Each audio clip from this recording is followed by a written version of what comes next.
Imagine you just poured every penny of your life savings into manufacturing a brand new line of skateboards. You've got fixed costs, like your factory rent.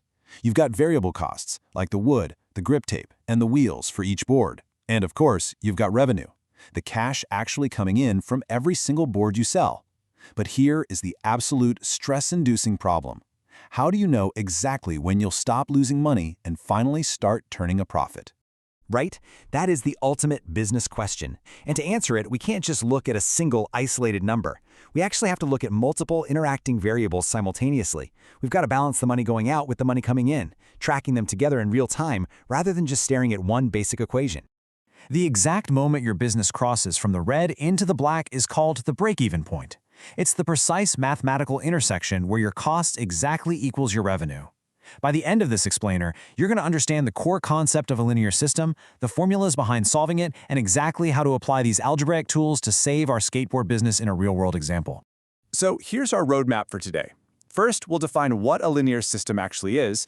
Then we'll dive right into the substitution method, followed by the addition method. After that, we'll solve our skateboard problem and finally wrap up with a quick summary. Okay, part 1. What exactly is a linear system? Basically, a system of linear equations is simply two or more equations with two or more variables that we look at the very same time. To find a unique solution, we're looking for a single pair of numbers, an x and a y, that makes all the equations in our system true simultaneously. Let's visualize this. It helps a lot. If we graph these on a coordinate plane, an independent system shows two lines crossing at a single unique point. Boom, that intersection, that's your one solution.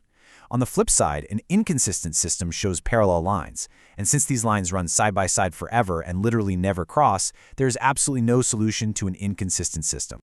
But wait, what if we graph two equations and they end up perfectly overlapping? Well, this third type is called a dependent system. The equations actually represent the exact same line. Quick question for you. If they are the exact same line, how many intersection points are there? The answer is infinite. Literally every single point on that line is a valid solution. Moving right along to section 2, the substitution method. Now that we've got the visual idea of intersecting lines down, let's look at our first algebraic tool.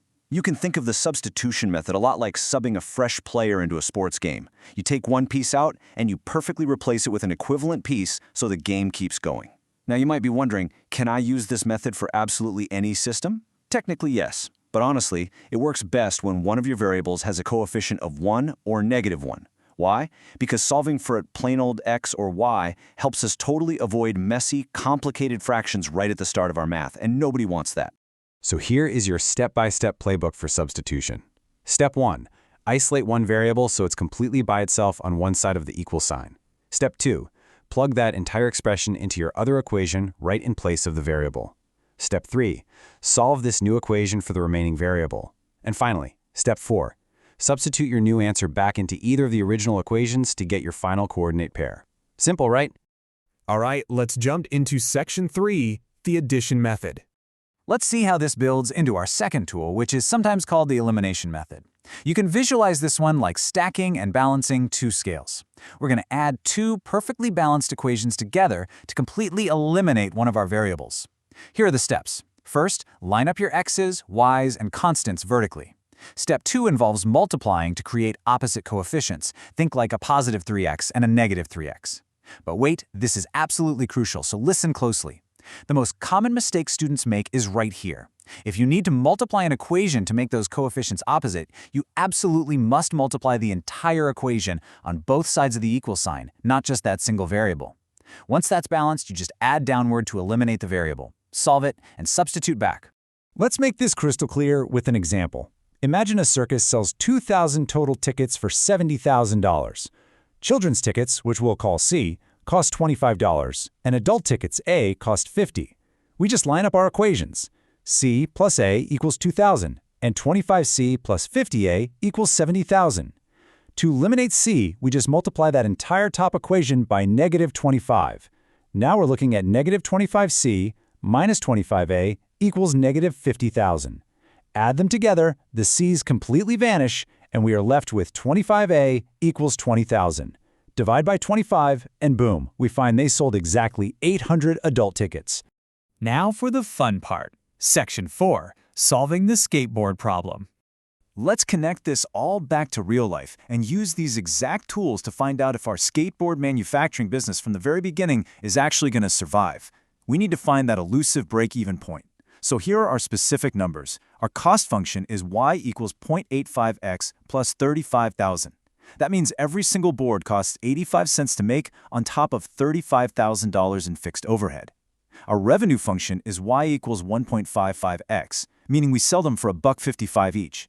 Now what's really interesting here is that both of these functions are already solved for y, and this brilliantly illustrates the absolute perfect scenario to use the substitution method. We can just set them exactly equal to each other. So let's solve it. We have 0.85x plus 35,000 equals 1.55x. If we subtract 0.85x from both sides, we're left with 35,000 equals 0.70x. Divide both sides by 0.70, and we find that x equals 50,000. This right here is our golden number. The company must produce and sell exactly 50,000 skateboards just to break even. But we still need the full coordinate pair. If we plug our 50,000x value back into our nice, simple revenue equation, so y equals 1.55 times 50,000, we get $77,500. This means that at the exact moment we break even, our total costs have reached $77,500, and our total revenue has also reached exactly $77,500. If you picture this on a graph, anything to the left of 50,000 units is a painful loss, and anything to the right, well, that is pure profit. Finally, Section 5. Summary and next steps. Before we wrap up, let's quickly summarize the key takeaways that got us to this answer. The fundamental point is this. Linear systems allow us to solve complex, multivariable problems at the exact same time. Whether you use substitution because a variable is already perfectly isolated, or addition for balancing and eliminating lined-up equations, finding that intersection of two lines gives you the exact, hard data you need to make major, real-world business decisions. You've successfully mastered 2 variables today, which is huge. But I want to leave you with this final thought. How would you solve a system if a business needed to track domestic costs, total revenues, and international shipping rates all at the exact same time? That introduces a whole new z-axis into our math, and that step up in complexity is exactly why you want to catch our next explainer on systems with 3 variables. Keep practicing these